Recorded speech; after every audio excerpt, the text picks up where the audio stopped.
What up, what up, what up? Welcome, welcome, welcome to another edition of Sunday Night Service. This is Religiously Incorrect Podcast. What's poppin', Mike? You know what? I think after the third time, I need to have my own theme music. You need your own I'm theme just music. saying, Right. bro. Are you counting hosting like Saturday Night Live, like the Three Timers Club? Bro, listen. I'm just, You you like- get a little sound. Listen, we might have to, with a little mix sauce it up. on it. You know, I'm saying chop and screw it or do something. Right. You know, put Screw something it. on it. Okay. Listen, Screw it. I haven't saved all my life. But Okay. hey, we're so glad you all have joined us. I'm not even announcing our guest. He's not even a guest anymore. He's just the housemate that won't go away. Oh, see what happened? Mike Engram, our brother, our friend, Coach Mike. What's good? Game Changers. He's here with us in the room, filling in for Pastor Jeff. Here at Religiously Incorrect, brought to you by the African American Community Fund. The African American Community Fund supports Black-led and Black-serving organizations in 32 counties of Appalachian, Ohio, trying to elevate the quality of life and address disparities in African American communities. Check them out at appalachianohio.org/AACF, or give them a call at 740-753-1111. Send them an email at aacf@ffao.org. African American Community Fund, thank you so much for supporting Religiously Incorrect Podcast. If you are watching us and you haven't totally been snatched up by the itis of whatever good meal you had today, be sure to like, share, comment, tag somebody, tell them to pop on in and check out Sunday Night Service. We are not only one of the few Sunday night services that still exist in the world of the church, but I'd like to say that we're the most entertaining. And I've been to some entertaining churches, Right. especially on Sunday night. Yeah. I agree. The most entertaining. We're definitely the most entertaining. You know, you might not get a miracle tonight, but you will get some laughs. And a level of ignorance, I might say. A little bit of ignorance. Which was, I was debating on my way out of the, I'm like, should I wear Game Changers? Should I wear the not? brand? Should I not wear the brand? But, you know, tonight. Just sully up the brand, man. Just go on ahead. You got 6 days to recover before the next event. Pastor Glenn, God bless you, and Pastor Carla. I tuned in for a few minutes before I walked into service, and I was away from church on Sunday. And Pastor Glenn and the ministry staff, they all stepped in, and he did a phenomenal job bringing the word on Sunday. I'm going to watch the whole thing in full. Yes, he did. He did good today. Yeah, hey, the accolades have been coming out. You know, you know when a preacher, especially a guest preacher, is preaching or hasn't been preaching based off what some of the regular posting members put up on Facebook. If the posting members go ghost, something has gone wrong. But I think the hashtag was stay in the race and take out the trash. Yeah. That was it. Yeah, stay in the race and take out the trash. So I'm like, all right, I got to see where this was going. Now, if I get back to the church in the morning and the locks to the doors are changed, well, then I know where I fall. I know where I fall in this equation. But all is well. I had the privilege of sharing in the city of Wooster, Ohio, which I hadn't been to since a marching band festival in high school. I went to Wooster for a marching band festival. I was a band nerd, but I enjoyed it. He said, of course. Did that pick up? These mics are sensitive. He said, of course. What'd you play? Tuba? Actually, I started with Trumpet? the trombone. Trombone. I started with the trombone. I see it and then now. I went to the drums. Everybody kind of looks like their instrument. I Do see they kind of it. like this? I see it. Tall and skinny. Then I went to the drums, which was my natural instrument. But you know, every band director in high school and middle school, they always have that black kid that plays the drums in their church, and so they think they're better than everybody else at the school before they even start. And all we know is shout music and blessed. That's all we know is shout music and blessed. And, you know, they let you know that you got some growing to do. God bless you, Sister Williams, Elder Carter. So good to have you all. I want to tap into this, Mike, because I know you're in tune to politics. We don't always talk politics, but there's so much going on. And while Pastor Glenn says victory is mine, Unfortunately, the former Speaker of the House could not say the same. The Speaker of the House, Kevin McCarthy, for the first time in U.S. history, has been ousted, Brother Engram. Ousted by his own party. A large enough faction of his own party, which is only like 8 people, but it was enough because the Democrats automatically vote against the opposite party. So all they needed was to get 8 or 4, I think it was like 4 or 5 actually, and they got 8. Speaker McCarthy is out. And so I guess, what is the state of, in your mind, American politics, not just the Dems versus the Republicans, but within those conferences, there are these extremes, and there are these battles, there are these contentions, and I got something I kind of want to say, but when you see people going against their own, essentially to prove a point or to try to drive an agenda so far, willing to sacrifice one of their own, what do you see when you see that? Well, first thing I thought of was my classic shirt that I had made up, that it be your own people. So I feel like I need to sell him a shirt. Send him a shirt. It be your own people. It be your own people. It be your own people. You know, to take you down and what have you, which I guess, whether it's politics or inside the church, I mean, there are sometimes those shifts, so to say, that catch some people off guard or whatever. I mean, I believe that's part of the reason why you can't be complacent. I believe that that's part of the reason why you can't take it for granted. And you definitely don't know who's behind you at all times. Right. You don't know the whispering that's going on, things of that nature. Now, I'm not thoroughly baptized in politics. I literally have to pull myself away from both extremes of Fox and CNN. I feel you. Just to give my own self some clarity. Most healthy people do. You have to. If not, your program, you're saying the same sound bites, and this is what they want, right? They want that person that's going to champion those sound bites over and over and over again. This is why CNN says breaking news for the last 30 years that they've been on. Like everything, like, breaking news, bro. Taylor Swift went to a football game, right? Breaking news. Exactly. You know, exactly. Drake brushed his teeth today, breaking. And they have to compete with the TMZs of the world. Right, exactly. To try to keep folks' attention. Exactly, which is completely a little more raw, unscripted, uncut, and so on and so forth. But to your point, you know, sometimes people get fed up, and I wouldn't be surprised if, to be honest, as things are transitioning from the old oligarchy, if you would, into newness, the new type of American, so to say, if there will be more of that. You know, because if you figure, even like in church, how so many things are, you know, what is it? What do we have to do to preserve or to catch the attention of the youth? Right. So as the youth are really kind of figuring out who they are, I want to say that there's going to be a lot more shifts, a lot more changes when we consider about all of the shootings that happened, especially down in Florida. There was youth led, you know, it's, you know, youth, unless you're probably entrenched in your home and your parents are dogmatic in your ear, I want to say that there will be a lot more shifts like that coming down the road. And so you have to be on your P's and Q's at all time and don't take yesterday's glory for granted. Boy, you just spoke my language, that there is, like you said, this new burgeoning way of looking at things like politics, social issues, religion, obviously, community issues.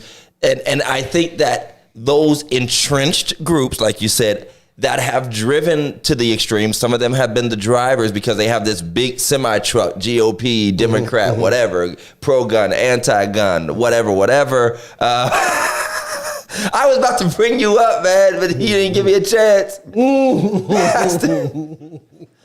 All right, y'all, let's just have our prayer meeting for Pastor Jeff right now. Pastor Jeff, let's stretch your hands towards the screen. Everybody touch the screen. All right, Pastor Jeff had leg surgery on Thursday. We're sending healing power, healing power to Pastor Jeff. I was going to interview his ligaments, his leg, his knee, but he had knee surgery. We love you, Pastor Jeff. Yes, sir. He said, they said my name. Yeah. They said my name. Yeah. See how pastors be? Boy. Hey, that's why they don't like to leave on Sunday morning. That's why. Hey, I bet you Glenn didn't say my name either. Glenn was like... He hit you in there. He got me in there? Yeah, he got you in there probably within the first 3 minutes. In the first 3 minutes? Yeah. Yeah, Reverend. No, Reverend Patton. He's still in. He's still in. We don't know if he's saved yet, but he's still with us. We don't know if he's saved, but he's still with us. But you're right, Pastor Jeff. Now I call him Pastor Jeff. I need thee, oh Lord help me. I need thee. I was going to address Pastor Jeff's injury. Not even an injury. He actually was doing shows with us, and surgery was coming up. So he's had his surgery on Thursday. He's recuperating. Hey, if you need the strong stuff, just visit him at his house. Come on, somebody. And we didn't mention the co-host, Mo. Okay, this is where you get shouted out. This is where you get blasted out, Mo. Hey, did Mo come to church today? Nope. I was going to ask her to be on the show. You was going to get asked to be on the show. See? You ain't show up to church. You missed your blessing. Wow. You see what happens when you miss your blessing? Thank you, Sister Williams, for wishing Pastor Jeff a recovery. But I want to wrap this up. The conversation about these extremes is these people, we've given the keys, and honestly, it is on both sides at one time or another. We've given the keys to extremists on both sides of the aisle in some cases, and they're driving these semi trucks and plowing over whoever is in their way. Mm-hmm. But it speaks to me a larger issue, and I wanted to put a post up about this, that we have become an ungeneration. And I know that could sound like some churchiness like thing, but I mean in a real way. Like our nation has become ungovernable. Like there's always going to be, there's no consensus, compromise. And even within your own caucus or party, it's like you're never making people happy within the political realm. It's just always this wild extremes. And I think we're going to end up having more and more wild extremes. Old Uncle Joe barely making it. It might be one of the last middle of the road type dudes we have. And this dude is on his last leg, to be honest. But children are unraisable. Some church folk are unleadable. It's like if you are in a position, and if people think we have all the power, I'm on council, being a pastor, this might be the most non-powerful generation for leaders that, there's no dominating iron fist anymore. Because if all it takes is 4 people to take out the Speaker of the House, and they're wielding that as a threat, that to me is a dangerous precedent. And I'm not sitting here because I'm not liberal per se, but I do lean away from the GOP in a lot of issues. But I don't have a huge amount of faith that it won't happen on that side either eventually. People being pushed to extremes. Big Mike?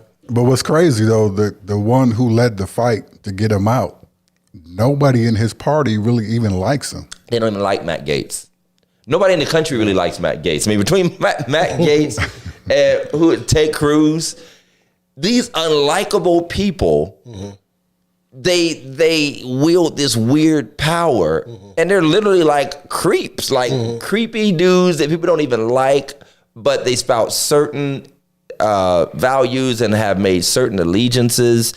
And so, I'm fearful for the precedent it sets because, once you cross a certain boundary, it's like, well, it's been done. And if I want to get my agenda done, which who knows if their agenda, I drank too much water. Who knows if their agenda will even get done? But the issue is they've taken somebody out. He's probably going to resign completely to prove a point that he wasn't conservative enough. And I'm worrying where that will take us as a country and as a people. And I just really believe that the spirit of a thing really spreads out in churches. I mean, I've heard horror stories. This little faction took the pastor out. You were seeing it in school boards, small groups of people, banning books or getting teachers fired. Like, we believe it or not, we live by minority rule in the United States. And they have an ungodly amount of power for us to be a democratic republic, So I just worry where that's going to go. Yeah. And Lord knows that some of the names that's being floated, they've even mentioned Trump being asked to be the Speaker of the House through whatever legal means that is possible. Wow. Is he going to be out of jail? Parole? Is he? Will he make bail? Will he be in a halfway house? He's Skyping him in? He gonna be with Teen Challenge? I mean, doing community service? I mean, what? I don't know. He ain't going to jail. I don't think he's going to jail. I don't know what he's going. But Now, I have a question. go ahead. Since we're on politics real quick, we got a few more minutes. Do you guys think Smoking Joe is going to make it till next year to run? He's in bad shape, man. I think he's in You got to admit it. Smoking Joe, Uncle Joe. Joe can't even smoke no more. He can't even smoke no more. Come on, man. Stop playing. If Joe took a puff of something, Joe would be out. You hear me? But this is an ugly reality. Joe is at the age, and he is showing the. Let's just say this: he might not look like it, but men are real good at hiding and not really showing this. I think we're in an RBG Dianne Feinstein situation. Ruth Bader Ginsburg, Dianne Feinstein, Right. and it's about to be just one morning, and it won't be long. You gonna look for me. I hate to put it like that. Going on home. I hate to put it like that. Fly away. Come on, somebody. Walk around heaven. We're gonna be in turmoil. Yeah, he in bad shape, man. But feel bad I'm for him. sorry. He is portraying the image of a person, and I'm not trying to be ageist. I'm not trying to be ignorant, and I'm certainly not wishing anything upon him. But we church folk. We're church folk. We've been walking beside elders and elderly people all our lives, and people get to a certain state where you're like, if I got the call, I wouldn't be surprised. Right. I wouldn't be. What happened? There's some calls. Preachers, help me out. There's some calls. You like, you just jump out of bed, you jerk, there's other calls. They know what happened. Right. It's condolences. Right. It's wow, I'm so hurt. But, Ricky Smiley had a joke. Like my grandmother was 90-something years old and she died, and people was like, what happened? He was like, man, she was out playing basketball and shit. like, what's the story supposed to be with that? Right. He's old. So I think we're going to be an FDR situation where he might make the election, but he might pass before that term is up. Yeah, he might make the election. The scary thing is Trump is still so strong. Yeah. That him looking so weak, if he continues to look weak like that or has to get up and debate, that might be the problem, because he has lost a step in 3 years. So if he has to get up and debate Trump again, it's over. and Trump is talking crazy too. He's rambling too. So what is this? Too. It's gonna be one of them scenes from The Simpsons when Grandpa Simpson is in the nursing home. Oh, with yeah. the old people. Right. They just ranting at each other. Or Angry Old Men, the movie, or right. Exactly. That's what it's gonna be. So yeah, it's not looking good. So y'all need to pray like you never prayed before. Yes, pray for our nation. Yeah. But in the meantime, it's time for Meme of the Week. Meme of the Week. Meme of the Week. Welcome to Religiously Incorrect, ladies and gentlemen. Meme of the Week. Meme of the Week. Thank you. Send us your memes of the week. Meme of the Week. Meme of the Week. We are, these are all jokes. We are just playing. So Big Mike has brought his offering of laughs.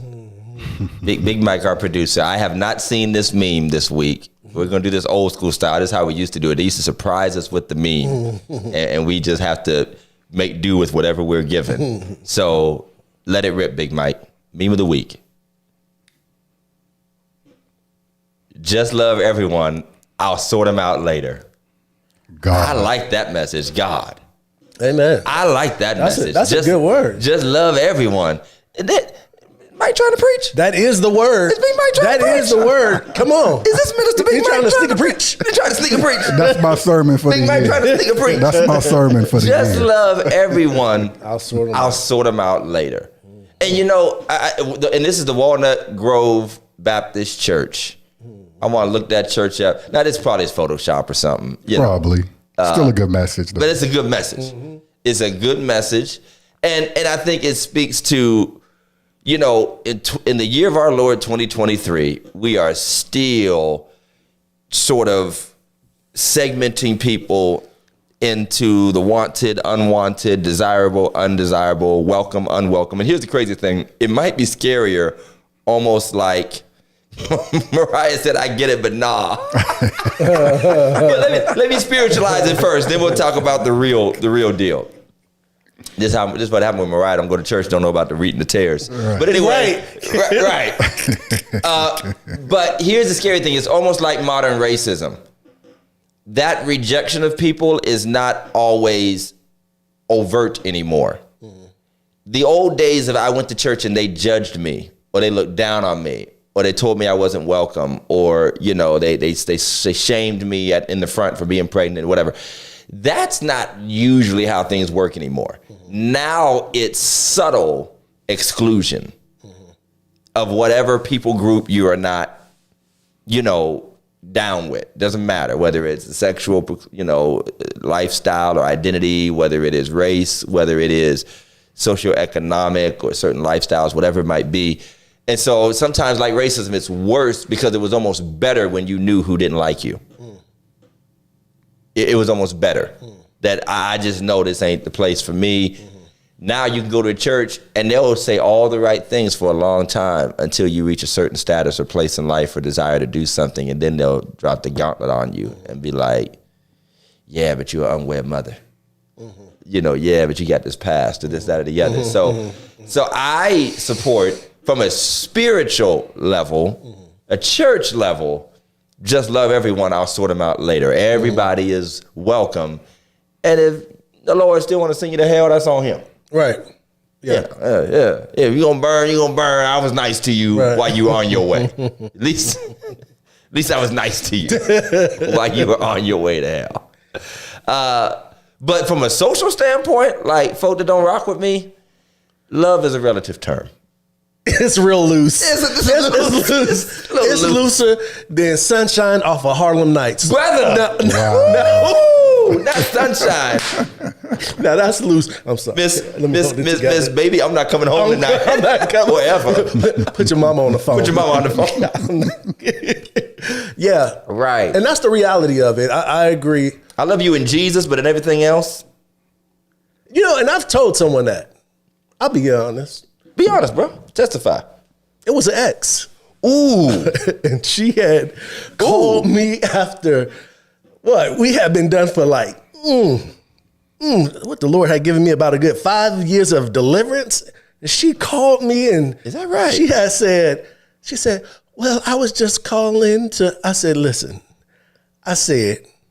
we'll never be friends again. I said, and unless the Lord has instructed you to call me, Lord, for something godly, please lose my number. My. And that was the edge of Holy Ghost and reality that I could give in that moment. And still, I'm leaving the door open in case the Lord needed me. In case he said, we done ran through everybody. Mike, you got to. Bottom of the list. Sunshine's still available. Sunshine still available. But we're not about to turn this into talking every night and all that other good stuff. So, you ain't sneaking back in here, old slewfoot. Oh, no. No. It's a old wily devil. Yeah, so I mean, I love you at a spiritual level, and I'll let Jesus be the judge. Mm-hmm. But I'm not going to be an idiot about what I see if it affects me directly or my family or my health or my mental or my emotions.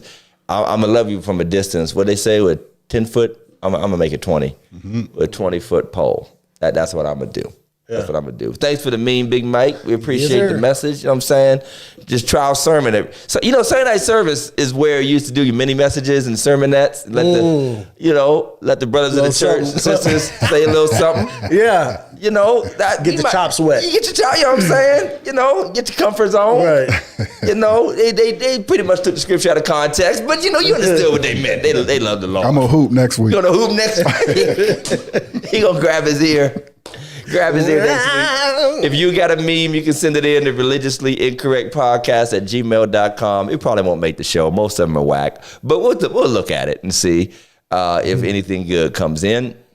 We appreciate all of you tuning in. Be sure to like, share, tag. We got a fire subject we want to talk about. I want feedback from you, our brothers and sisters of the Sunday night service. And in the meantime, we want to thank our sponsors from the Phillips Care family of businesses, Phillips Care Lawn Services. I came home from Columbus, leaves all in the yard. I don't know how many more I got in me. You know, I'm just gonna have to buy some rakes and make my boys into slaves and call it a day. But if you don't have two strong, strapping boys like I do, call Phillips Care. My man Fernando at 330-219-7916. Who get your grass cut, your leaves pulled up. They also do all type of tree trimming and other outdoor work that needs to be done around your business, the church word is edifice, or your house. They'll take care of you. And while you're at it, check out Phillips Care Cleaning Service, residential and commercial floor cleaning, deep cleaning, upholstery, even move in, move out, and dare I say, different types of renovation and repair work that might be needed around any sort of physical structure. They do it all. I mean, if you need your gutters done, they'll take care of it. Fix your steps, get a water heater installed. There's very little that they can't find to get done for you on their crew. So check out Phillips Care LLC at 330-219-7916, or look them up on Facebook at Phillips Care LLC. We also are grateful for Action, the Alliance for Congregational Transformation, influencing our neighborhoods. You can find them at www.actionoh.com. And if you really want to see what Action is all about, come down to the Action-sponsored political forum for the city of Warren on Thursday, October 19th at 5 p.m. at TCAP, Trumbull Community Action Program, 1230 Palm Mall Road, Warren, Ohio, 44485. How do I know that? Because I grew up in church there. The Action Group organization is hosting, from what I understand, Elder Carter, the only political forum that is giving local candidates for school board and council a chance to present themselves to the community. And I applaud Action for giving those individuals that chance. Because, Mike, we know how important school board races are now, and how important council races are now. All politics is local. And some of the most dynamic, everyday life-affecting decisions are made at the local level. We've seen school boards taken over by people with a certain agenda, sweeping in and firing everybody, banning books. And again, whatever side you live on, just think, if you live on the side where you support that, just think about if the other side showed up and did it to you against your values without much discussion. Those of us on council, I serve on council, we make a lot of decisions that affect everyday life for our residents. So we definitely want to hear from them. I want to see a packed house. They're going to be giving out free vouchers for the Action Mobile Market to be used at a later date. They'll have vouchers out there for everyone who attends, I think for the first 100 people. And so you want to be there October 19th at TCAP at 5 p.m. And I'm pushing this like crazy over the next 2 weeks to make sure everybody is there. Hey, let's get into the subject, but I want to plug what Mike is doing in a little while later. I want to plug what Mike is doing, but here is our subject for tonight. It is brick by brick. Everybody say brick by brick. Let the church say Brick by brick. Brick by brick. Now, is this where Brick House comes in? She's a brick house. That's not what we're. But it's funky though, and she is a brick house. She's mighty. Letting it. Oh. Ain't got. That's from the King James version.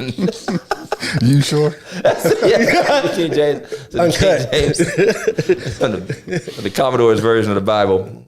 All right, brick by brick. We're talking about building funds, building campaigns, fundraising, and all that goes into the endeavors of the church to better their facilities, expand. I was at a church today where I spoke at Second Baptist in Worcester, and they were celebrating their 131st church anniversary. I mean, I couldn't imagine starting a church in 1892, black folk. Wow. And Pastor Stanford and I, Pastor Jeff, who's not with us, for those of you who are just tuning in, he recently had knee surgery. He's on the mend. He's on the injured reserve list right now. You know, he's not dressed to play, but he's watching and tuning in. He's probably already passed out from the perks or whatever he's on, so we'll just let that go. But brick by brick is not a reference to Pastor Stanford's basketball game, Scott. I'm sorry. He's pretty close. Brick by brick. He think he can hoop though. Right. He can hoop. That's Jeff can hoop a little bit. So we've been in a phase of some building stuff, and it's not major, but I think it's pretty major because we Significant. It's significant. We've gotten some things done, and I just kind of want to start from this perspective, Mike, just to get right there. The building fund of a church is like a running joke in society now. It's like a running joke. The idea, the building fund is such a almost comical reality to most people that we don't even like to call it building funds anymore. Because the old trope is that the church has a building fund that they've been giving to for years and years and years, and nothing has gotten built. You know. And unfortunately, to our discredit, that has been the case quite a bit. You know, every envelope has building fund notated on it. You know, every church, remember back in the day, every church had a thermometer on the wall. The paper, the infamous paper thermometer that has like 4 different types of marker. Like the first 5 years it was black, and the second 5 years it was red. It was like penciled in, you know, later on. And then it just stops. Right. And then at some point it just disappears. Yeah. You know, so that's one of those things, you know, Mike, that's just become a thing. And I guess I've had some experience. I've had positive experiences because I've only ever been in one major building project of a church before coming to Second. And that was my father's church, my father building a new church. And it was such an easy and quick process that I couldn't relate to everybody else talking about how, well, we got this forever building fund, because I didn't know what that was like. I mean, we put our hands to work basically around 2002, 2003 to build a new church. They had money saved up. Now, I'll tell you why it was so easy. They had worked out a deal in the school we had been using and had purchased to basically sell it to a preschool, a Head Start, an organization that was paying us rent, basically to use it essentially, and then eventually buying it and giving us free use. So we were just stacking up dollars with basically no bills. You know, just stacking up dollars, some good givers, no bills, not even utilities. I mean, nothing. So we had some funds stacked up, went out and got the loan, had good men with good credit, which we're going to talk about later because that don't always happen. Right. And we started just building, found land, started building of April 2004 and marched in November 2004. So that was an amazing thing to a lot of people, but I didn't get it because I'd never lived through a forever building fund. You know what I'm saying? Yeah. I've never lived through that forever building fund. So because of that, I've heard it my whole life, but I've never lived it. Now, some people might argue since I've been the pastor a second, maybe they're starting to live it. Some people might make that argument. I might have a few Matt Gateses in the church, a few Ted Cruz's, Marjorie Taylor Greens. But you know, I'd love to hear your stories, and you don't have to talk about people. You know, I don't want to put any churches down, by the way. Sister Carter, Elder Carter says, why not call it an improvement fund? You know, I think a lot of churches, when we talk about the building fund, and the reason it becomes a joke is because when people think building fund, they think new building. And that's exactly what I was thinking. And Elder Carter has the gift of prophecy, because that's what I was thinking. It's right in your mind. Is that the word of knowledge. Literally maintenance versus new, you know, and a lot of times, of course, first of all, it depends upon, it's a few factors, you know, people's perception, what's being voted on at the beginning of your meetings of the year, the type of leader that you have, you know, it is a person with some vision, things that are going to be coming down the pipeline, things that we need in the community as well as in the church, so on and so forth. But other than that, most building funds that I've witnessed, have been maintenance. Let's upkeep, maybe so that we don't have to raise money for a new HVAC system or whatever it is. Right. Then they've got those funds set aside. So I believe it's the perception of every congregation is a little bit different. Also the age of the congregation as well. Right. And not necessarily every 10, 15 years, we don't need to build a new sanctuary. Maybe we just need new carpet. Maybe we just need a new lift, whatever it is. But the problem with that is that maintenance and improvement is not sexy. Yeah, that's it. That's it. New, shiny. Yeah. We like to Price think tag new. on it. Price tag, new brick, new, Right. and it doesn't help that, and they always say comparison is the thief of joy. Don't let the church down the street get a new addition, lobby, basketball court, life center, whatever it might be. Now, how come they over there doing it? And we ought to have some, and that kind of thing. And we think new. But here's the thing, improvement fund, and my spiritual father was talking about this, the amount of money you put in to make sure the toilet's flush and the lights are, up to date and energy efficient. And you might be doing foundational things, waterproofing. You might be doing so much stuff that we've been in that phase at Second where we put in tens of thousands of dollars into things that the people really couldn't see, but should be very glad we did. Right. Lest the roof fall in on you or. So once in a while we have these conversations, Big Mike, okay, it's time to do something everyone can see. Just that simple. Like we need to get all them lights switched over, and when they walk in, they're gonna be like, "Church is bright, boy!" And look up LED lights because everybody can see that. Right. Everybody can see that. Even when the lift, we're doing a lift project right now. I'm talking it up a lot because at the end of the day, it's only going to be used by a certain segment of people, and it's going to be invisible to a whole other segment of people. The Mike Engrams of the world who don't have need of a lift right now, bless God, and we and so to those members that will really benefit from it, there might be some who have not been able to come to church, or people who have struggled on those steps. It means the world to them. Jeff can use it next week. Jeff can use it. Jeff, you can come to Second. We can wheel you on up in here. Come over here to Death Row. Put Jeff on the left. Jeff on the left. Listen, if you tired. Not giving. Yeah. So yeah, and thank you, Jeff. Jeff said he laughed as well when he was younger. When the late Elizabeth Powell, Reverend Elizabeth Powell, the legendary Reverend Elizabeth Powell in Youngstown, said she had a building fund for 15 years while he was there. But you can't read the rest. It says before she died, they walked into a brand new World Fellowship Interdenominational Church, and that is true. And I think one part of that with the building fund, I almost called you Pastor Mike, like I call Pastor Jeff. One of the biggest things that we forget is that these things take time. And when you talk about the new building fund, especially if it's for something that's going to be new, an addition, we envisioned a lobby project prior to COVID, a life center, a fellowship hall, whatever. A lot of churches have the idea of doing it debt-free.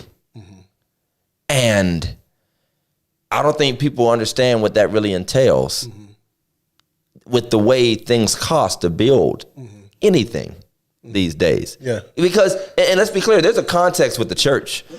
Because the churches that our grandparents and great-grandparents built and the way they were built and who could build them and how they could be built is drastically different than the things we have to do now.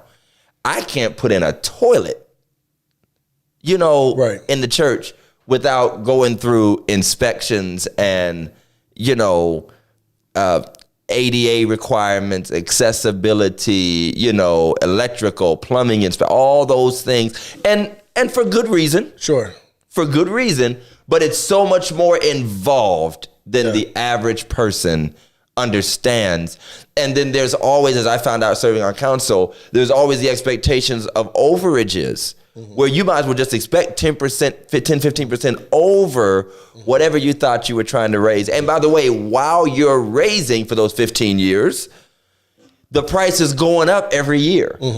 So you started with a goal. We could build a new building for $150,000 in 1990. Right. But by the time you get to 2005, Right. that $150,000 that you could have built a building with would probably now cost $220,000. Right. Even our interest rates within the past, year, 2 years have skyrocketed. So yeah, very much so.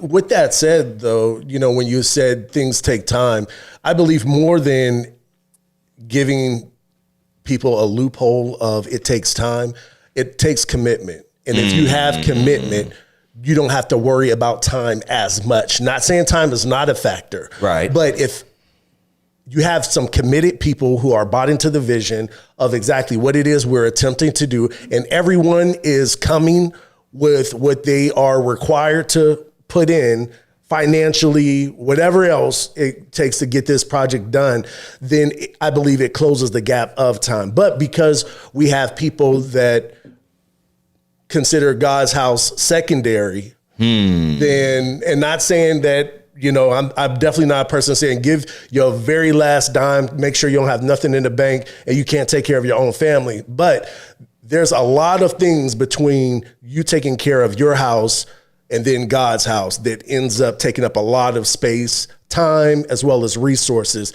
that if God's house was a priority, it would shrink that down and that commitment would actually be there. And so now we're not taking 15 years to get things built. Now we're taking 5 years of committed people doing whatever it's needed so that we can get things done. Well, and those committed people, and Pastor Jeff made a great point about if you have 150 people, it's 23 people that's going to determine that. Every church has their committed core. Yeah. Every church, and we can see from our vantage point what happens if you expand and broaden that, how much quicker and faster things can get done, how that time is determined by that. But like you said, the commitment and people truly seeing the vision, the idea, the church as it is, number one, just the church, my church, the church where I attend, the church that I believe in. I've had people who don't attend our church but believe in the ministry of our church and have funds and resources and want to give, but also what the church is. And I think it starts with that. I think, and I'm learning this, and maybe this is an epiphany right here talking to you, that as much as I want people to see the vision of what can be, a big part of the battle is getting people to value what already is. Like if you don't already love the church, you're not suddenly going to fall in love with the church with new pews.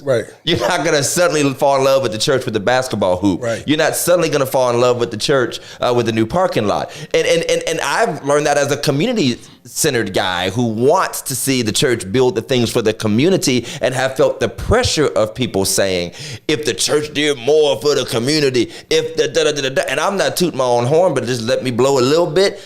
Who's out here rolling around in the neighborhood more, than someone like myself? And there are many other people in the community who do that.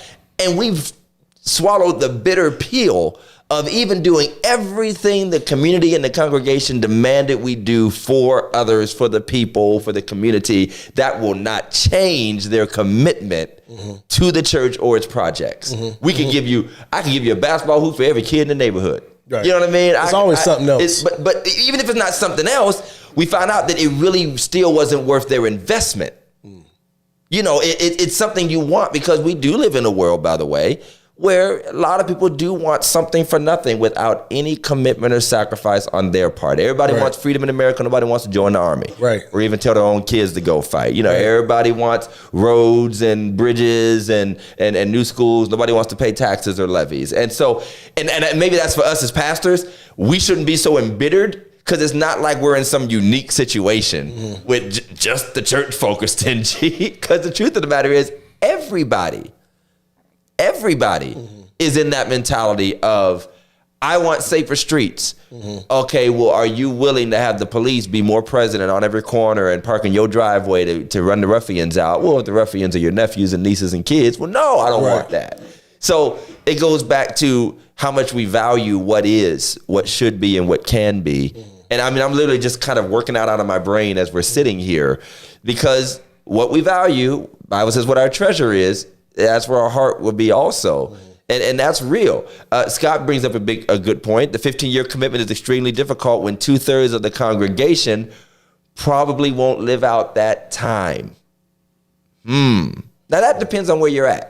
There are still some younger churches out there. I think in our area, because our area skews older, our churches skew older, But I've watched some great ministries in other metropolitan areas that have a great young adult, middle-aged, and they're more like the churches of 60 years ago that we had here, where there was more of a mixture. But you're right. And by the way, that commitment, by the way, is a lot of those core giving members are older members. You know, they're the people who when I say the means, I'm not saying they're rich.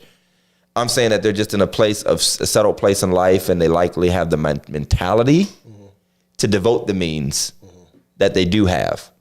And a lot of younger people just don't, you know. So, you know, you can't build, you can't enhance, you can't improve without funds. And I guess this is a good place to kind of pivot to the fundraising part and what we do to get the funds. You know, what we do to get what is needed to accomplish whatever the project is. And I just kind of want to run down a few things. I want you and you at home to give me some of your takes on, like, yay or nay. Don't say fried chicken. Why are you stealing my thunder? I'm gonna start with the classic. Pledges. Yeah. Pledges. At the beginning of some project, pledges are asked for, you know. And now, do you know some churches, and maybe some of you go to churches like this, I don't think a lot of black churches operate this way, but there are some churches where you just make a pledge every year. Literally, like, not tithing, you just make a pledge. And I'm going to try to get $1,500 to support the ministry, and they put that as a part of their budget, literally. But we usually do it for building funds and stuff like this. So, pledges. I'm asking every family to give $1,000, $500, you know, and there's nothing tied to that. You just need to give that amount, however you can give it, by such and such expiration date. Sure. What's your thought? And I want y'all to talk to me about it if you've experienced that as well online. But Mike, I mean, just based off of what you said, if you reverse engineer, you just said that that's some a big people, word. He said reverse engineer. Some people go off of their budget. Most people, unfortunately, don't have a budget set for their personal lives for an entire year at that. You know, you might be good for budgeting for something that you want, but as far as in a budget, your budget is preset. This is what we're going to do. This is what we're going to focus on over the year. These are our extra dollars that we have, X, Y, and Z. So those are already allocated, and people that are in business, you live by your budget. I don't know that is in our homes, so that we don't have a budget set aside to be able to take in consideration projects and things of that nature, whether personal, whether it's for the church or whatever it is. But the word budget, unfortunately, that's a curse word, Doc, in our community is not something that's as readily exercised and talked about as so much other stuff that we do speak about. But it's a great place where we need to have more conversations, because once your money is straight, I believe then your life can be straight. Well, absolutely. And I'm so glad you brought that up, because culturally, and we were going to get into the sales later, you know, I used to talk about frying chicken and Jeff's talking about bake sales, because that is often a replacement for having a structured budget and plan. And you made a great point, Mike, for your personal life.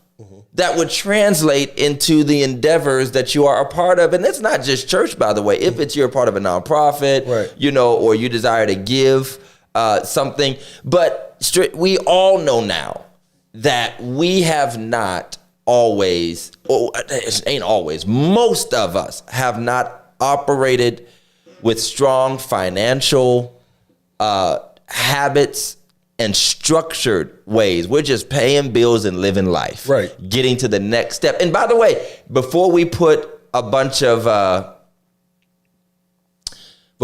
blame on people, you do have to look whether it's minority, just impoverished people.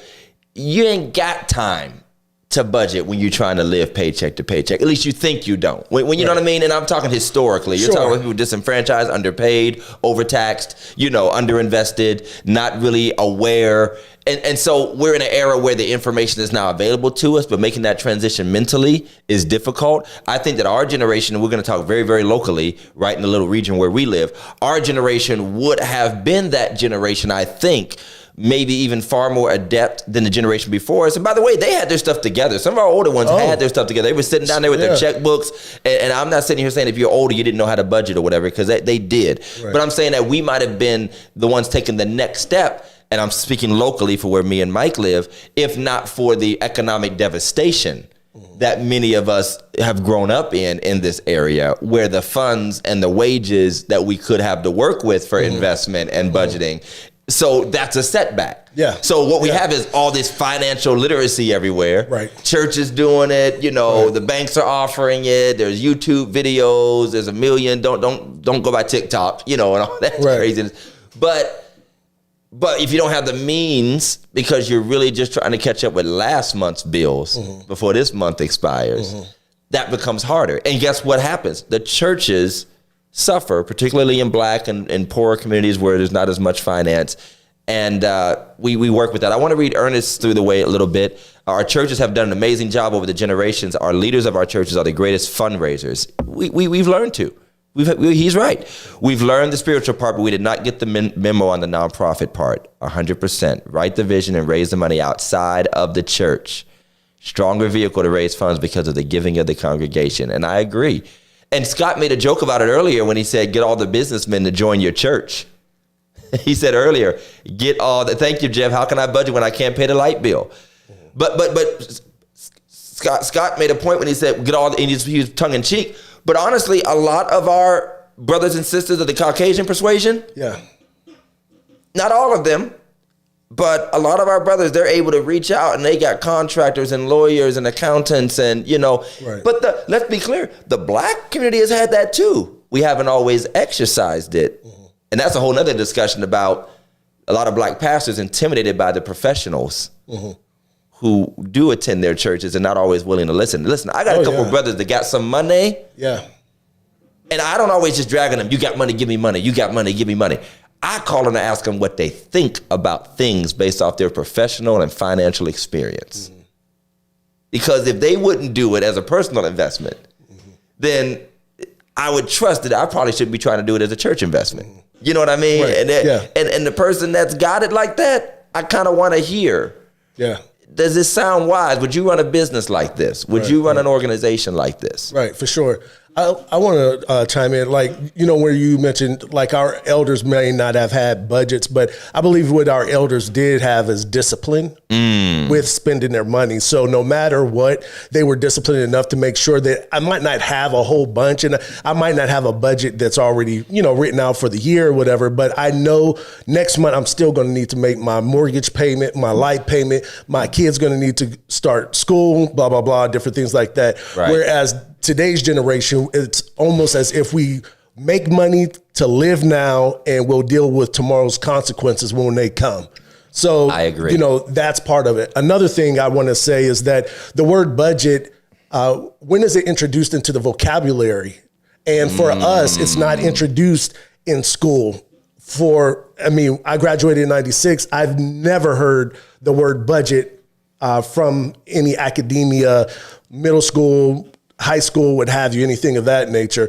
So the earlier that we introduce the word budget and it becomes something that our young people are familiar with, I believe it at least, first of all, gives them a working knowledge of a tool that they do need to have, just the same way that you say, well, you need to build your resume. Well, the kid is 13, 14 years old, they're not about to really do a resume, but it helps that they're not ignorant to the term and to the concept. Exactly. So introduce it now so that when the time comes, as soon as they do get their first paycheck, they'll understand about budgeting. You're not saying, because a lot of times it's it's too late after you've gotten something, right? It's too late after I've gotten the money. Now you're trying to tell me about a budget. No, you're just trying to control my money. Could be the perception. Right, but right. if you've taught me all this time, there will be a time that you will need to have a budget, and this is this and this, then it makes me a little more less like feeling like you're coming after my money or something like that. And this is just what we do. This is part of the culture. Right. Becomes a part of the culture. And you said such a good word that while the idea of budgeting or future planning was not necessarily a part of the elder generation's thought process, you said that they had discipline. Elder Carter said they had priorities. Right. Pastor Jeff said it just right. I had George Johnson. So I don't have that excuse. Even if I have run into the same barriers everybody else has, I did not have the discipline to do what was displayed before me. It was displayed before me. My father was there at the checkbook. Never forget, he'd be there, old school checkbook balancing a checkbook. And he would call from the dining room, Lynn, what did you spend at? What's this check for Macy's? And he called Lynn upstairs. What, George? You know, back and forth. But I remember him needing to know everything that had been done, being able to account for it. And I think we got a little lazy with the apps and the things, but actually those might be able to actually help us. Oh, yeah. By using these apps, and we talk about this stuff, but we're not using it to actually, you know, I've told the same story in the church all the time. You've probably heard it. Every time the wife and I go to do a major thing, and the mortgage, we've done mortgages, and they start going through our bank accounts and showing us what we spent money on. And you know what? Church is not exempt from that. Because as we go personally, so we go corporately. And when the church looks back on a bunch of stuff it spent money on, just everyday little things. Thank you, Bo. Elders literally balance down to the penny. Yes, they do. Yes, they do. Yes, they do. And so you're right. The personal does affect the corporate. And you know what? I made a comment Saturday at a luncheon, and I made a comment, I'm sure I've said it in our church, that when we get saved and join the church, it is not the end of transformation, it's the beginning of it. And we should constantly be transforming. And people don't like this word, evolving, growing, maturing.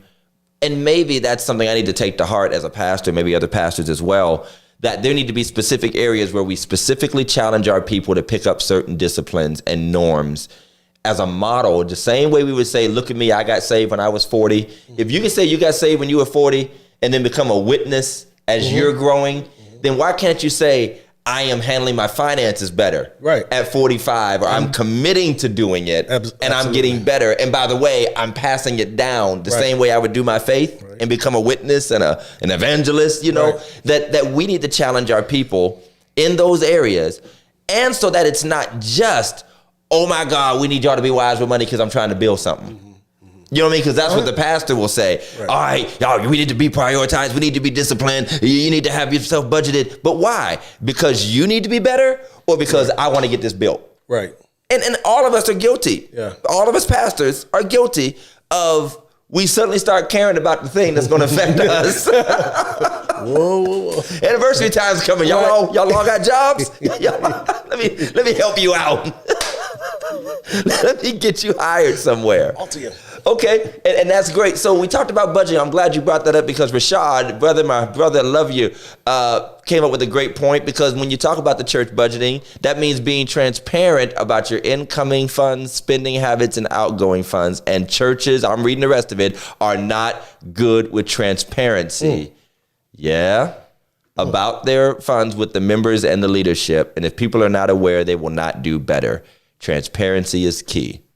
Amen. Can I just preach, brother? Yeah. We had a bunch of sneaker preachers going on. Yeah. A bunch of sneaker preachers going on tonight. But I want to say again, I am blessed. Again, the only two churches I've ever been a part of have been churches that have handled, to my experience, and I'm understanding that my father's church, when I was a child and didn't understand, went through some financial stress, and I'm aware that second went through some financial stress years ago, and it happens for various reasons. But since I've been a part, I've seen that transparency. I have seen that bookkeeping. I have seen that reporting. And if you come to a Second Baptist Church meeting, if you're a member, and I encourage everybody to come, and I'll be honest, as much as some people might get frustrated that we can have a whole nother show about the church and money. As much as people get frustrated about what Rashad is talking about, the church ain't telling me, and they got a lot of bullets to fire, a lot of ammunition with what they ain't being told. There's actually another pushback, and I don't want to say pushback, but almost resentment, because the church tells it all, and now you ain't got nothing to say. I'm not saying you don't have questions. You can't, but they put it all out there. You come to a Second Baptist church meeting, and we send Sister Rose up there. Listen, she's one of the best of the best. One of the best. I tell the church every year. Yeah. And we have an audit committee, a finance committee, and most people who join our church, the vast majority of people who join our church say the same thing. Yep. We have never sat in a meeting this thorough. Yeah. Every single line. Every line. If we took in a donation for $20 for a box of chocolates and gave it to Game Changers, it's a line. Yeah. It was a line on there in the said Game Changers too, from us doing the donation or vice versa. She keeps a track of it. And that type of transparency is key, especially for, I believe, our generation. I want to say anyone that wants to be able to give, you want to give with a surety that the funds that I'm giving, that the people that I entrust with the word, or, the congregation or the mechanism of the church, that they are good stewards and everything is accounted for. Absolutely. And I've never worried about where our funds are going tithing. And I'm grateful for that. And on top of that, it also gives us the realities of where we are. Right. And it removes the delusions of how much or how little the church has. Right. We're healthy, but we ain't that healthy. Right. And when I say not that healthy, I'm saying we ain't got a money tree in the back. Folks just think the church got $1 million sitting around. And so we have these things. We have transparency, but I have found that transparency, once again, I would say that transparency motivates and encourages the right kind of people who already had a heart to give, but may have been wary for trust issues.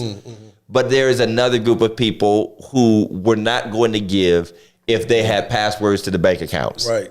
You know what I'm saying? Because it just goes back to the thing about, even if I did everything you wanted us to do for the community, you still weren't going to give to the project. Right. Even if we explained everything that used to be your complaint at whatever church you used to attend, or maybe when we with us, and we do better at it, that doesn't always change the mentality. And I don't know if Mike, I think your parents came to a meeting once. I don't know if you've ever been to a church meeting yet. I haven't been, but yeah, my mom and dad went, and they were definitely impressed.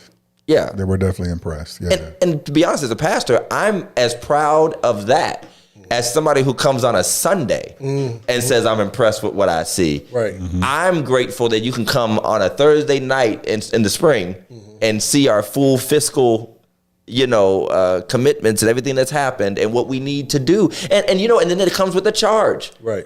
It comes, and Rose, Lord knows, I know she has to hold her and bite her tongue sometimes, because she's like, we could be so much more healthy and get so much more done if everyone tithed. If everyone tithed, come on, or at least gave consistently, substantially, right? And so here's the dirty little secret: in a lot of churches, and this is proportional, whether your church has 5,000 members, 500 members, 50 members, the endeavors that you've set, as long as they're not delusional and stupid and crazy, if the people would tithe, just about all the extras we desire would be done. Right. Either done by finance, or you be able to finance and pay off whatever you're financing. Right. That's a mathematical fact. Yeah. It's a mathematical fact. And so when we talk about the bake sales and the chicken dinners and the rib dinners and all the parties and the things that we do that are not really super healthy and they're not helpful, and I want to talk about that in a minute, why they're not always helpful as we think they are. We wouldn't even do all that, and the church wouldn't have that whole, they always telling me something. They always got a campaign. They always got something. You know what? As you were saying that, he got hungry. My epiphany came to me was like, could it be also telling the more that you have to do ancillary fundraising is really a show of lack of discipline or lack of commitment that your members have to the church? to the church? Because here's something about it. What I'm going to talk about, because I want to jump into the sales thing. Sure. Because number one, I want to talk about sales. I want to talk about them very specific. Number one, sales are rarely effective in real dollars. They're rarely effective in real dollars unless you're doing it right, especially traditional sales. Dinners, car washes, printed calendars, Lord help me, cookbooks, because the cost of things have drastically changed. Unless everything's being donated, which it often is not, the people, either the members or the church itself, have to pay for the materials, whatever's going to make up this sale. Okay. There are a whole lot of folk that we do a bake sale. I would have rather that mother just donated that $25 worth of sugar and flour and eggs and whatever that she put into baking this cake or 2 or 3, as opposed to spending that money, setting it out on a table. Now, I'm not saying bake sales are bad. Please don't hear me. We just had a bake sale. I believe it blessed the ministry that was doing the bake sale. Some of this stuff is just social and fellowship to me and gives you a few dollars. And it's just traditional stuff we love to do. But let's be honest, it's not always. We did a car wash, and the men, I think we raised $1,300 in a car wash one time before the pandemic. And then Rose brought me the water bill because we did it at the church. Wow. The water bill is like $600-700 higher than it normally is. Wow. So we didn't really make. Then we factor in who went out. And this is the funniest thing. Sometimes people out of the goodness of their heart, again, go out, get the cloths, the soap, the towels, this, that, and the other. And other times people go out, get the soap, get the towels. Give you a receipt. And give you a receipt. and give you a receipt. So sales are not always, and I'm talking about selling anything. Y'all seen how high chicken is gone? Y'all seen how, and it used to be, you know why? Do you know why churches could make good money off of ribs and chicken and stuff? Number one, we know everybody wants to eat. Folks can cook in the church. But ribs and chicken were cheap. Yeah, it was cheap. Right. It was cheap. So now instead of paying $10 for a dinner, you got to pay $20 for it. You got to pay $20. Yeah. And the folks ain't having it. And I'm not having it. Right. I got to really love you. Lord knows I'm probably not going to eat it. I don't know, y'all. I don't know who's cooking back there. But We know you ain't going to eat it. But and then there's the image of it. Yeah. The chicken, and I'm not saying it's bad, because there are brothers and sisters I love dearly, and I don't think it's a bad thing. It's still entrepreneurship. It's still business. It's still a product for, something that I hate when people just put a shady on it, like a shady thing on it. Because I'm going to go get me some catfish from Bishop Heron. I'm going to go, he's go to St. Paul, get me some ribs. But there's just this image, and I don't like it personally. I don't want to be known as a chicken selling preacher. Personally, and that's no knock on anybody at all, because I will buy your chicken. I don't want to sell it, though. You know what I'm saying? Yeah. Like, I don't. And we all doing it. Right. Everybody's doing the same fish, chicken, rib dinner. Bernie Bynum says black churches were only left with limited information to raise funds from the past. Thank you. You are not going to be given information to grow economically. You know better now, so we must do better. And you know what? Some of us know better and are willing to know better. Other folk, that's all they want to know. Other folk, that's all they want to know. But here's the other thing that bothers me about the sales thing. Banquets, again, we have barely cleared sometimes. We filled up Pack of Music Hall a couple years ago. Oh, yeah, that was nice. But we barely cleared. Aesthetically, yeah. We barely cleared. Because that stuff costs money these days. Sure. And by the way, most of our people are no longer accepting the church basement banquet with the home-cooked food. That would be much cheaper. We got to get the hall, the balloon displays, everything's costing to say we had this great gala. But here's the thing that bothers me. It goes back to just giving. And in fundraising, I'm still with you, Ernest, on fundraising, but let's just start at the baseline of our Christian commitment to giving, is that now we do treat church like an exchange and a commerce. And if you're not going to give me something for it, I'm not going to give. And if it's not good enough for me, now I always say fundraisers are fundraisers. Little girls selling their little cookies. I'm not expecting some gourmet, because it was never about the cookie. You know what I'm saying? Like if the girl is selling cookies at the bake sale, it was never about the cake being the greatest cake ever. It was about me supporting the cause. Unless they Thin Mints from the Girl Scout. Oh, then it is always about the cookies. It's absolutely peanut butter. If it's a Thin Minute, right? It's about the cookies. Right. But the way we've become so demanding, right, and expectant of the most luxurious, high quality, high class, accoutrements of whatever we're in. Right. Now we're trying to compete, and Lord help me, with other far better resourced organizations, far better resourced white churches, black churches, mega churches, whatever, other people that are doing things. Well, I went to the golf outing and we all got gold tees and we all got, and I'm like, well, brother, you get these Walmart joints and you're gonna be happy. Right. But then people will like, I don't know if I want to support because it's not to my quality. And I'm like, but the point was the goal. Right. Raising the funds, period. Raising the funds. And so the point of a fundraiser is to spend as little as possible to raise as much as possible. Absolutely. But unfortunately, our people want to get as much as possible for as little as possible. Right. Very transactional. And whether it's church or nonprofits has been my struggle, that I feel like I have to overdo it just to be able to get someone to feel like it's worth their time to be able to come out and to be able to support. Overdo what exactly, Mike? What would you like to tell us that you're overdoing for? Well, just so happened this Saturday. Pausing for station identification. Game Changers is hosting our sip and paint and our paint party for the kids.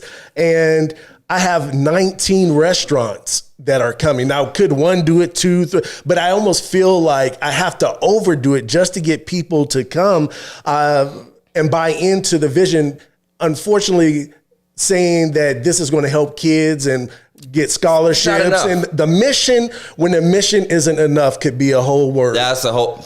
Let me go ahead and type that. When the mission, when the mission isn't enough, and that for me has been one of the biggest things, is that how do I continue again to compete or at least satisfy the end user so that they feel like they're getting value, because they no longer have this selfless act of let me just support. And I don't want to say all, because thank God, God has given me some people that because they know me and the relationship that they will support. And I couldn't do it without them, period. Because if I had to depend on the other ones, then it would be me chasing. It would me to continually chase. What is the next high to be able to give them something? And that's where we're at. Where can we get next high? And you know what? This is a worthy cause, and it's a great time to stop and talk about the paint party and sip and paint. And yes, I'm saved and sanctified, and I don't mind the paint party. I don't sip, but if you want to go and paint and sip and bring your kids to paint party, come down to the Eastwood Mall on October 14th. Mike has tickets right now. He's going to put in the comments the link where you can purchase tickets to support Game Changers, their youth scholarship and program fundraisers. This is at the Eastwood Mall this coming Saturday. They have corporate sponsors. They have restaurants on board, 19 restaurants with their food. They're going to do pumpkin painting with the kids at 11 o'clock. Well, so we're switching it up this year. They're getting a canvas, and both parties are going to be getting a canvas. We're just painting separate things. Okay, gotcha. Paint different. But it'll be a paint for the kids at 11 a.m. Exactly. Paint party for the kids. Get your kids out the house. They ain't got nothing to do on a Saturday morning. Get them up, and then in the evening, starting is at 6 p.m. 5 to 8. From 5 to 8. Excuse me, 5 to 8. The sip and paint for adults. This is for grown folk. This is date night. Come on, somebody. You know what I'm saying? Date night, get with your girlfriends. Hey, if somebody's going out with their girlfriends, some of you fellas might want to go where the girls are going out with their girlfriends. You know what I'm saying? See if you can meet your nice little something, see how well they paint, see how much they sip, and then check right. Look at those restaurants. Look at those restaurants. Firebird. You got restaurants, you got Firebirds, Red Lobster, Olive Garden, and they'll give you half a biscuit mold. They'll give you half a biscuit. We're going to have the fire without the bird, the Leo without the restaurant. No, we got Longhorn, BW3s, Illusios, And again, we got Coach Mike on here, and we told him we were going to push this. It's a good time to push it. Yeah. That we want you to come out. Religiously Incorrect Nation, come out, support the paint and sip. We'll be there. My wife and I will be out there. We'll be painting, won't be sipping, but hey. Well, there's plenty to sip. But there's plenty to sip. There is communion juice. There is communion juice. We got Coke. I'm gonna have to buy Pepsi for you. Thank you, sir. You know what I mean? Thank you, So sir. it's not all wine and liquor. And so,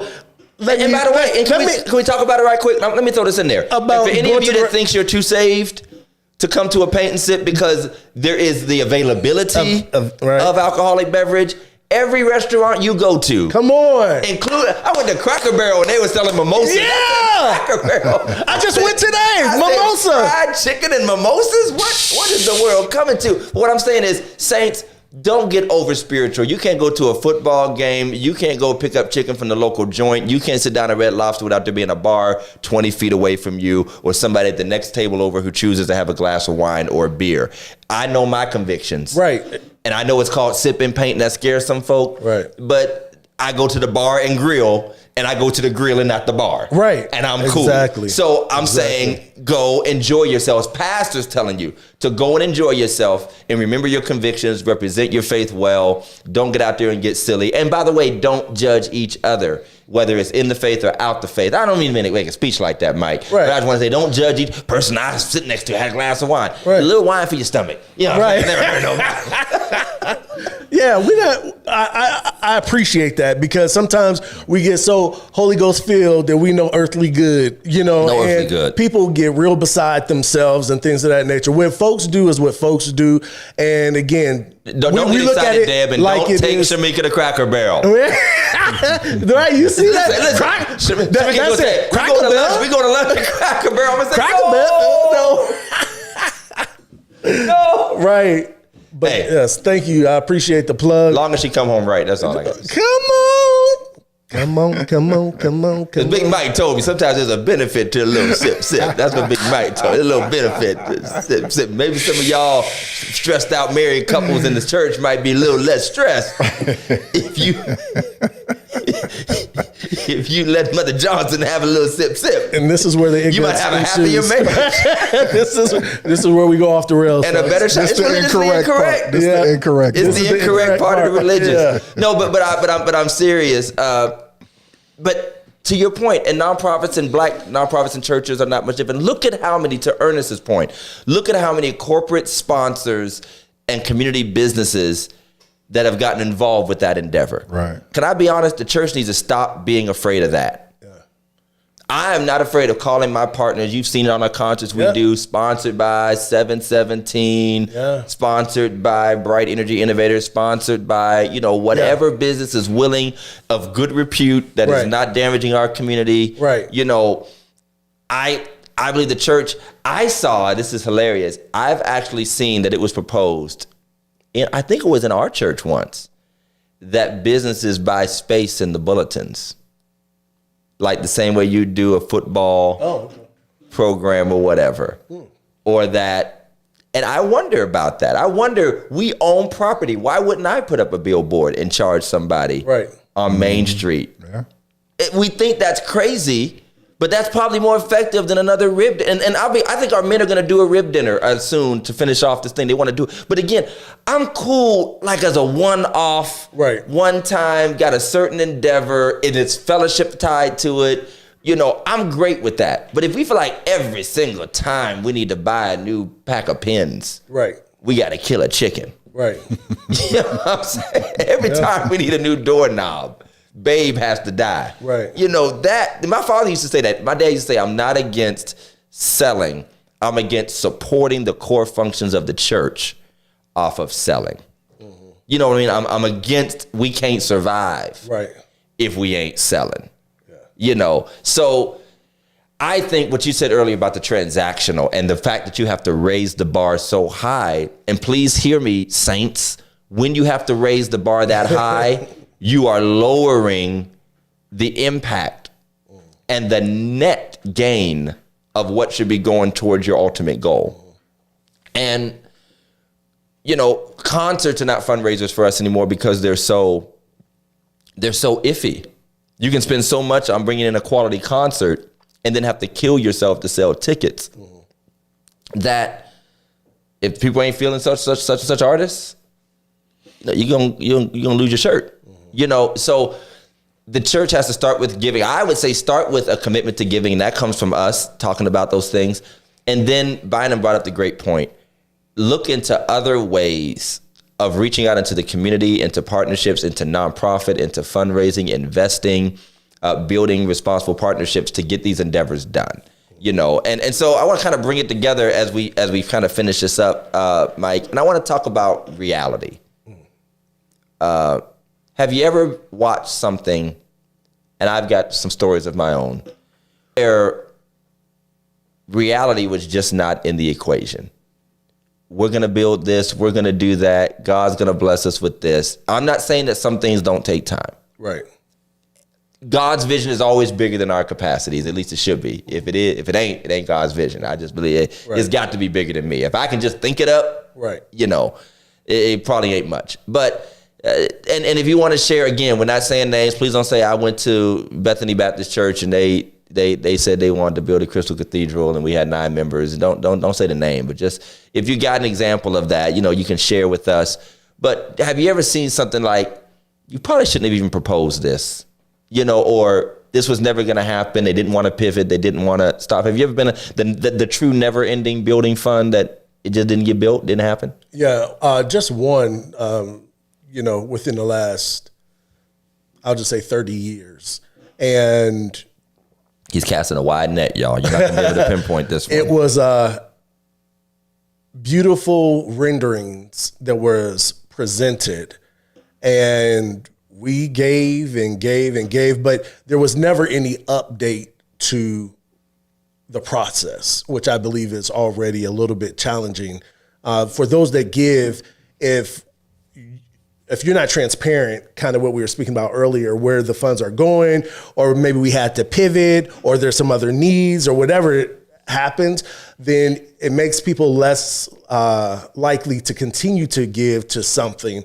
And I'll be honest, I don't know that specific leader had the business acumen to flush that entire thing out, other than, boy, this would look pretty.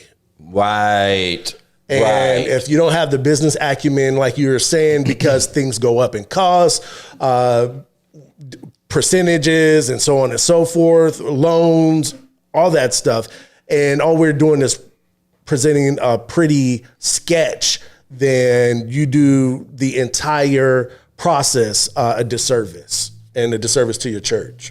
That's what you just said about somebody's eyes got too big for them. I'm seeing with my eyes, and so many leaders in the church. And by the way, this is not just a leader problem. This is also a lay member problem, where people get their hopes up about something that because it looks great or it feels like it would be a great endeavor. And sometimes the push comes upward, where people are like, we'd like to have what we've seen over here, or we'd like to have something better, but it's not anywhere near feasible. I'm not saying it won't be a struggle, or won't require sacrifice, won't require time and commitment, but we're talking like it's just a fantasy. It's a fantasy. I had a church that I loved, and I loved the people. And I mean, the church, barely a couple dozen members, current building falling apart, no real plan for real income generation, and no track of growth on the horizon. Presenting like a $4 million church and convention center style project to the people. And the sad thing was, it was one of those churches where there's almost like a hero worshiping mentality. And while the roof is caving in on you, you're supporting this, and the people come like, we can do it, we gonna do it. And even the architect, I knew the architect. That's how I ended up calling an architect for our own church about something. And he told me a story about another church, and I knew the church. And he said, I didn't even want to present it once I walked in the room and saw who I was talking to. I was upset that this man, knowing that these people will follow his every word, that they were getting ready to make a sacrifice for something that will never happen. And this had to be almost 10 years ago. So that $4 million project has to be at least a $6-7 million, if not $8 million project. And it's never gotten It's a picture on a wall. Now, sometimes that's it. You took, I believe, God to ungodly levels. And what you really are is very naively hopeful or just plain egotistical. And the sad thing is the structure of the modern church and the Western church, and I'm just be transparent and honest about this, makes preachers feel that they have to leave their mark physically. Too many church histories, if you read that list all the pastors, too many of them just list the projects they did. This one put the air conditioning in. This one had the pews renovated. This one added the narthex. This one instilled this. And that's an unfortunate, even though it's a reality that things need to be improved, expanded. I'm at second and I try to think, I'm talking about when I had an inkling that I was going to be called to second and I began to sit down at my desk at work and God began to pour into me vision. I was looking at this lobby that's a picture on the wall right now. That was a sketch on Word on my computer in 2015 because there was a need, a functional need. I knew the church. I was familiar with the church. Accessibility, space, ministry, opportunity. I wasn't thinking I sure would like a shiny gold cross or I sure would like lights and smoke. I was thinking these steep steps from 1960, the structure of the church where you have a basement in the sanctuary and nowhere else to meet and that kind of thing. I just knew it would not meet 21st century needs.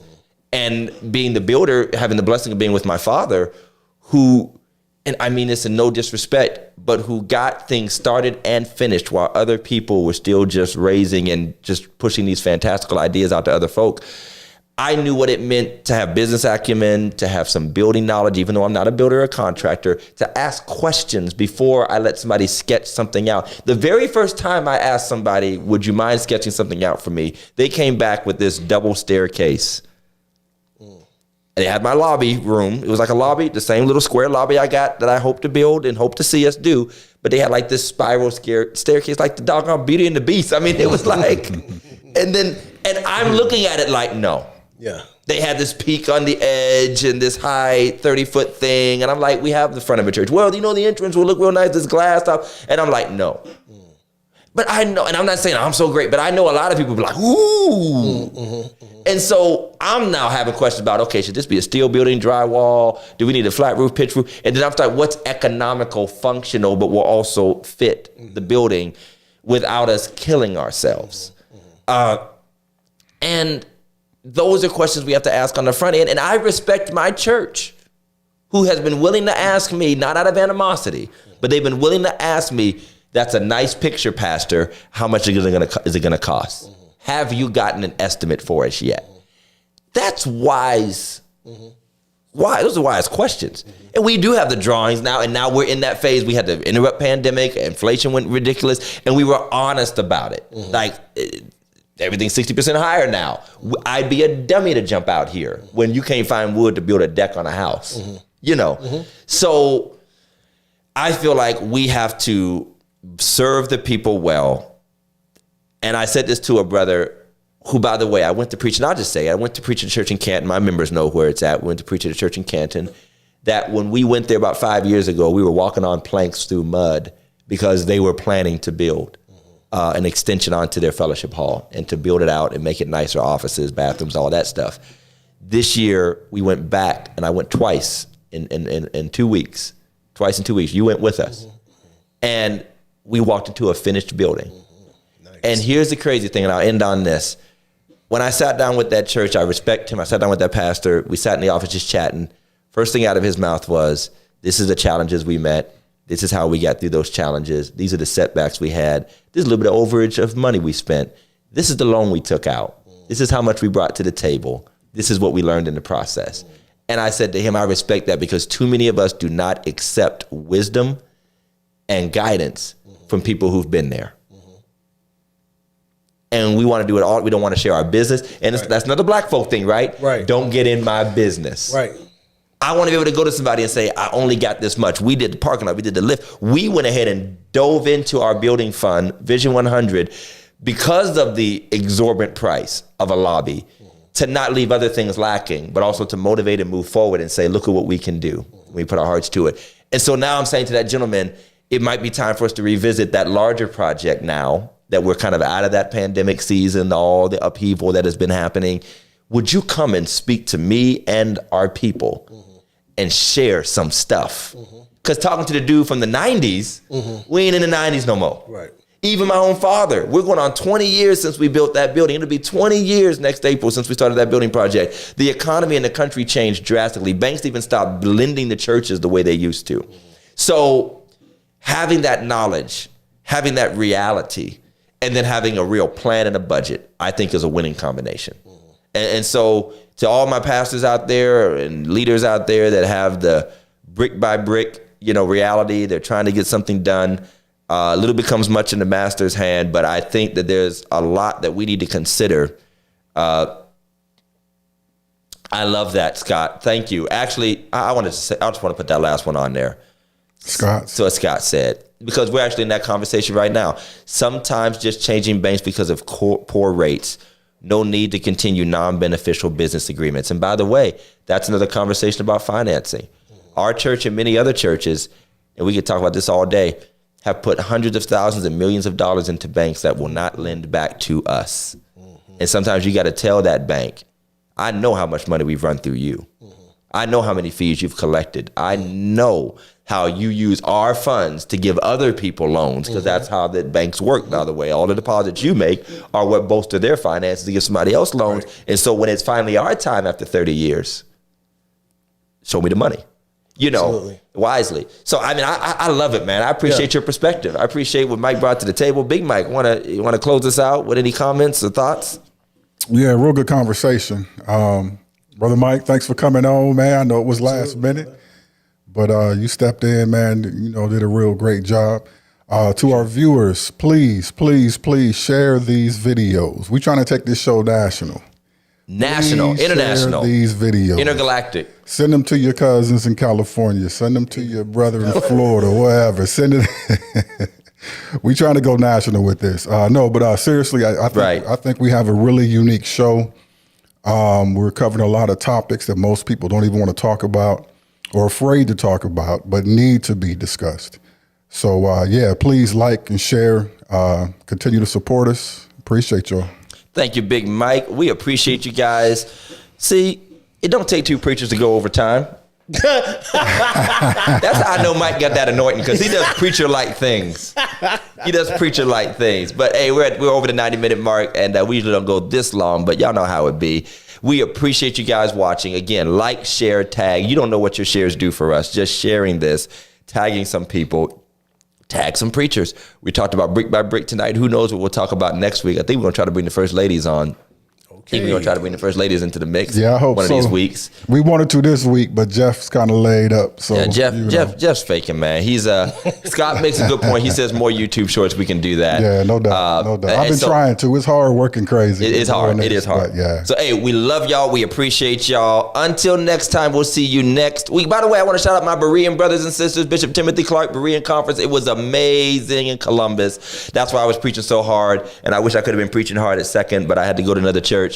But don't forget, put that up before we go. Before you put up the outro, Mike. If you put up the Game Changers Sip and Paint one more time when you mute us, check out the Paint and Sip. The link is in the comments. Get your tickets.